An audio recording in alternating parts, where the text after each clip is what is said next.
529 plan versus an IRA plan. Which one is going to be best for your college savings? Let's dive into that. Hi friends, my name is Jackie from the Financial Literacy Tribe, and I'm coming at you with a brand new video. We have been talking about college savings, saving up for college yourself, putting kids through college. It's a super hot topic nowadays because, education is important, I guess. I'm just kidding. I'm a nurse. I had to go to college myself. So definitely that's what we're going to be discussing today. Let's jump right in.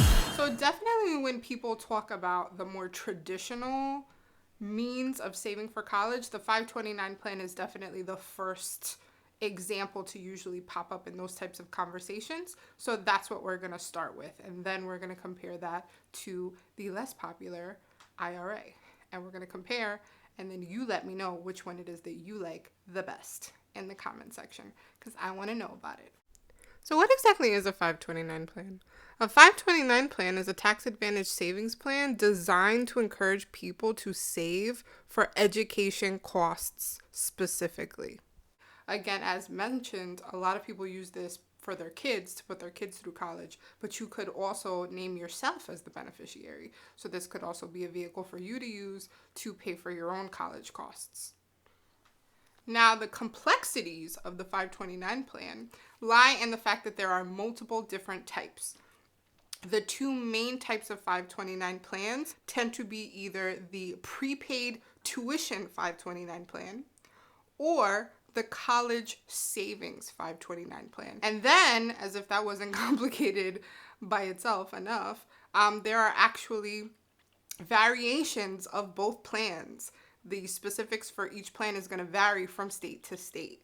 So definitely be sure after watching this video, if you are interested in opening up a 529 plan for, again, yourself, your kid, your grandkid, your niece, your nephew, whomever, be sure to research specifically what the specifics of the 529 plan are, specifically for the state that you are living in, because that's going to be an important factor, hopefully, in your decision making. In the description box, I have actually linked a link that will actually showcase and have a little chart side by side between the two types of 529 plans so that you can make a nice and educated decision. But in general, though, we're talking about 529 plans in general. The differences between that and an IRA would be that with a 529 plan, the beneficiary can be anyone, as mentioned. So it can be for you if you plan on going back to school. It can be for your niece, your nephew, your grandson, your child. You get to pick the beneficiary of whom it is that it is for, which is a really cool plus, I know. Also, you get a nice little tax break. So that's one of the main reasons that people like using this to save for college expenses. However, please keep in mind that with any money that you are socking away into your 529 plan, you can only use them on qualified expenses.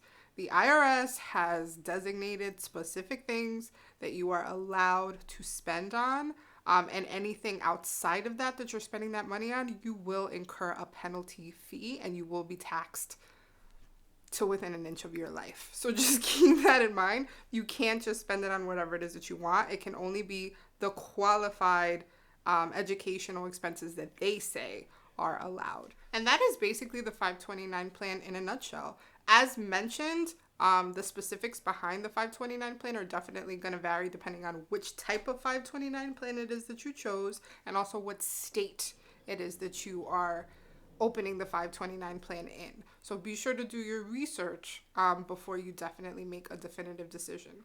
Now, one of the alternative options, if you are not interested in opening a 529 plan, is you can actually withdraw funds from an IRA and use them for educational expenses. I had talked about this in a prior video. I'm a fan of this concept, and I will tell you why. You can use as much as the money as you want within the IRA to pay for specifically qualified educational expenses. So as long as it's going towards the qualified educational expenses that we had talked about before, the IRS is very specific on what it is that they feel counts as an educational expense. As long as the funds are going toward that and you can prove it, you're allowed to withdraw as much as you want from your IRA penalty free. If it's a traditional IRA, you're still going to have to pay taxes on it like you would if you were making any withdrawal. But if it's a Roth, you do not have to pay taxes on any withdrawals that are going towards these educational expenses.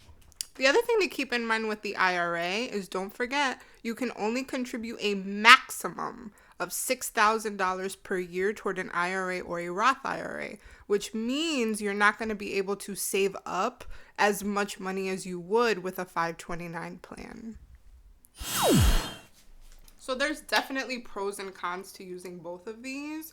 Personally, I think that people are sleeping on the concept of using an IRA for educational expenses.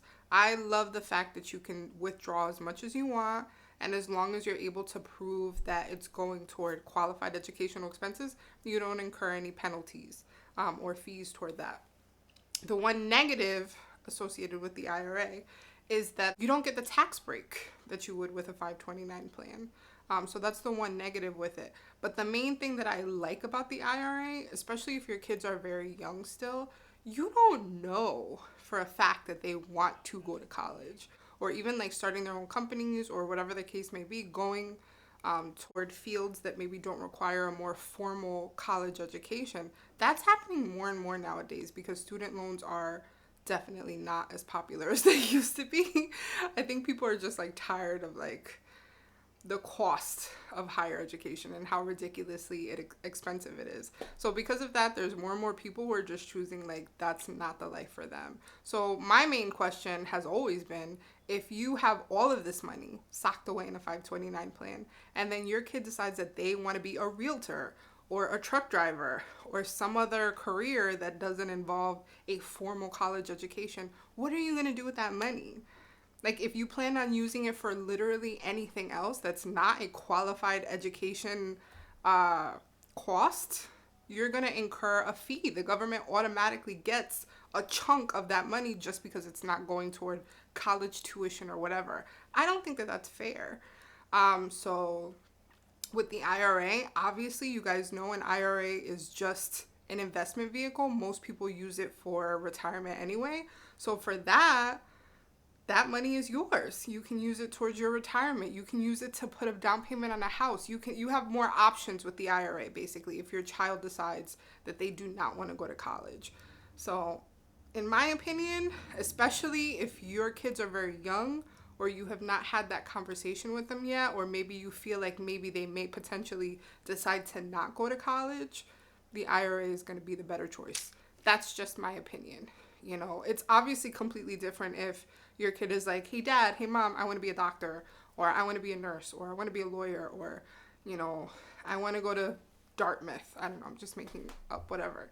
If they have decided that they definitely want to go to college and you definitely want that tax break, then I think you should go with the 529 plan. But otherwise, I'm team IRA, y'all. I'm team IRA.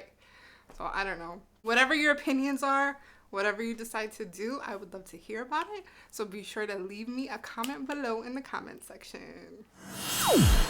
And that is going to do it for me today, guys. I hope you enjoyed this video and you found it to be helpful. If you did, be sure to click the like button and be sure to subscribe if you are not currently subscribed to my channel. Be sure to check out my blog at focusfrugalfab.com. And I will see you guys soon. Bye!